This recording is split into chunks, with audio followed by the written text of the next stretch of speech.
A Flash in the Dark, Chapter 2. So Close. 20 minutes later, Oliver was sipping a whiskey, watching Barry laugh at something Hal had said. Diggle shook his head at the vigilante. Oliver, ask her to dance. Diggle pushed, his voice low. Oliver raised an eyebrow at his friend. A blind person could see the jealousy rolling off you. Just do it. Oliver shook his head and downed the rest of his drink before standing and straightening his tie. He walked over to the pair and tapped Barry on the shoulder. May I have this dance? He asked, keeping his eyes off Hal's reaction. Barry blushed slightly and nodded after glancing at Hal. Hal grinned as he watched Barry slow dance with Oliver Queen. She was never going to live this down.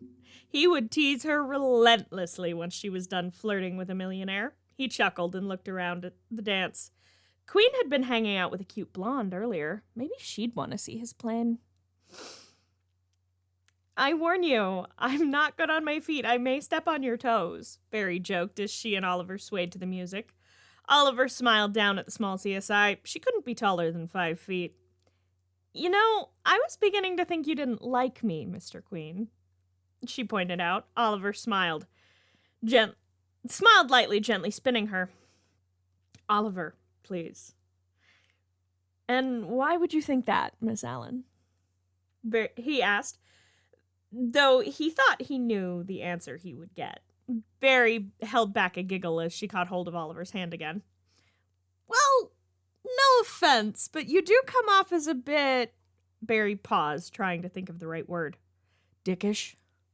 Oliver supplied. Barry laughed. For the record, I was going to go with abrasive.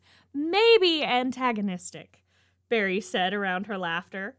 Oliver smiled and pulled her a little closer. He knew it was a spectacularly bad idea, getting this close to anyone. Risking pulling her into the life. It was a bad idea. But something in those big hazel eyes stopped him caring. He hadn't noticed how close they'd gotten until her eyes dipped to his lips and she licked her own. He should pull back. He should run from feelings, but he couldn't. Instead, he inched closer. I should tell you, she stammered, but he wasn't really listening. He knew she didn't have anyone romantically in Central.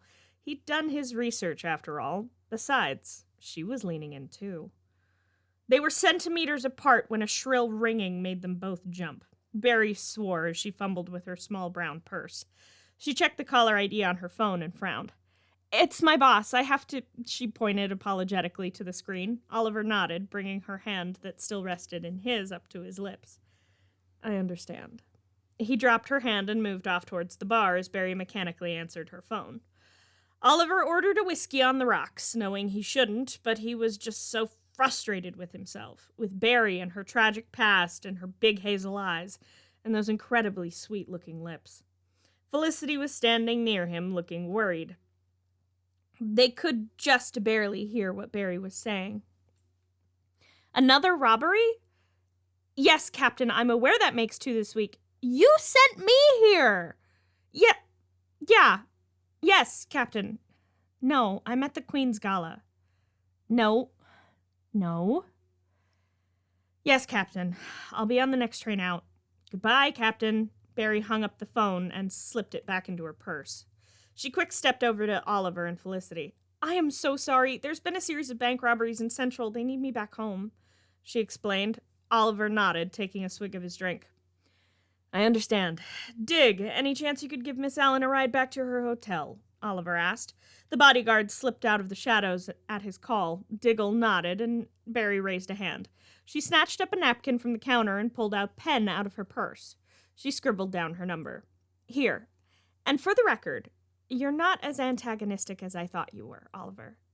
I had fun. Thanks. She flashed him a smile that did funny things to his stomach. She handed him the napkin and followed Diggle out of the room. Felicity's phone pinged and she pulled it out before handing it over to Oliver. A break-in going down at the Argus warehouse. Felicity promised to make his excuses for him as he left. He was almost glad. He needed this distraction. Barry thanked Diggle and assured him that she could make her own way to the train station. He left, and Barry flopped down on the bed and screamed into the pillow. She was so frustrated. Captain Singh couldn't have had worse timing. She grumbled as she undid the braid from her hair and began to change into more sensible traveling clothes. It took her nearly an hour to pack up everything and check out of the hotel. She ran to the train station, which was only 4 blocks away. By the time she got there, she was panting, and she rushed up to the ticket stand. "One way to Central City?" she said as she caught her breath. The man at the counter flashed her a small smile. "It left 10 minutes ago," he said, sounding halfway amused. Barry groaned. "Of course it did." "When is the next one?" she asked, shoving her hair out of her face. The man gathered his jacket from under the counter. "Tomorrow morning," he said, a note of apology in his voice, almost overshadowed by the laughter he was hiding. Barry swore under her breath and pulled out her phone. She dialed Captain Singh. "This is Singh." Barry grimaced as she flopped down on a bench. "Hey, Captain. I missed the train," she said, wincing slightly. Captain Singh sighed. "Of course you did," he said.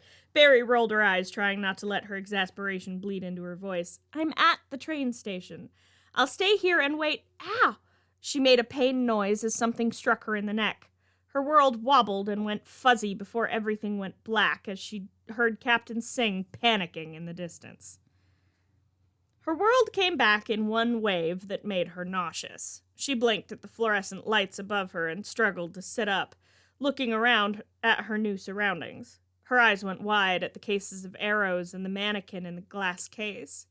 But what made her swear under her breath was the sight of Oliver Queen in tight green leather, stained with patches of red, lying motionless on a table. She barely noticed Diggle standing behind him.